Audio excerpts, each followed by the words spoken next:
অবশেষে গ্রেপ্তার হলেন আওয়ামী লীগের সাবেক সংসদ সদস্য কণ্ঠশিল্পী মমতাজ বেগম।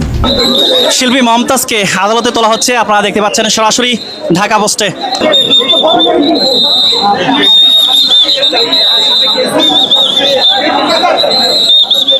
আপনারা দেখতে পাচ্ছেন শিল্পী মমতাজকে, মানিকগঞ্জ ২ আসনের সাবেক সংসদ সদস্য শিল্পী মমতাজকে মিরপুর মডেল থানার একটি মামলায় গ্রেপ্তার দেখানো হয়েছে। আজকে তাকে আদালতে তোলা হচ্ছে।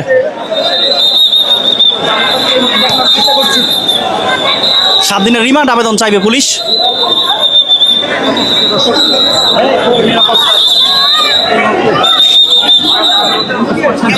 আপনারা দেখতে পাচ্ছেন শিল্পী মমতাজকে আদালতে তোলা হচ্ছে।